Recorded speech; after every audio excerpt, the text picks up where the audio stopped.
Assalamu alaikum wa rahmatullahi wa barakatuh. Mtazamaji mtukufu wa Kiislamu, ikiwa ni halaka yetu ya 23 sawa na tarehe 23 mwezi mtukufu wa Ramadhani, la ilaha illa Allah. As'al Allah subhanahu wa ta'ala an yaj'alana min al-maqbulin ya rabbi. Namuomba Mwenyezi Mungu subhanahu wa ta'ala tujalie miongoni mwa waja wake ambao kwamba watakubaliwa ya rabbal alamin. Mtazamaji mtukufu wa Kiislamu, kwa muda usio mrefu tuishini na haya maombi ambayo kwamba yenye kupendeza katika masiku haya matukufu tulionayo. Yamekuja mapokezi yale mazuri kwa Tirmidhi, na asema Imam Tirmidhi ni mapokezi ambayo kwamba yaliyo hasan na ni sahih, yaliyo mazuri na ni mapokezi ambayo kwamba ni sahih, kutokana na hadithi ya Aisha radhi Mwenyezi Mungu zifikie.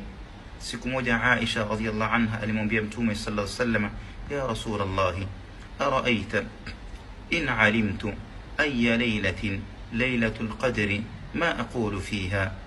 قال صلى الله عليه وسلم قولي اللهم إنك عفو تحب العفو فاعف عني، أو كما ثبت عنه صلى الله عليه وسلم.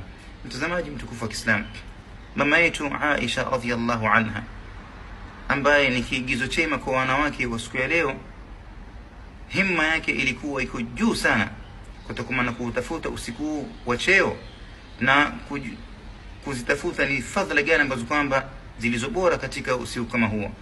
Alimwambia Mtume sallallahu alayhi wasallam, ya Rasulullah, unaonaje lao nitaufahamu usiku wa Lailatul Qadr ni usiku gani, nikakutana nao usiku huo, je, ni maombi gani yaliyo bora ambao unanihusia ya Rasulullah nikithirisha ndani yake?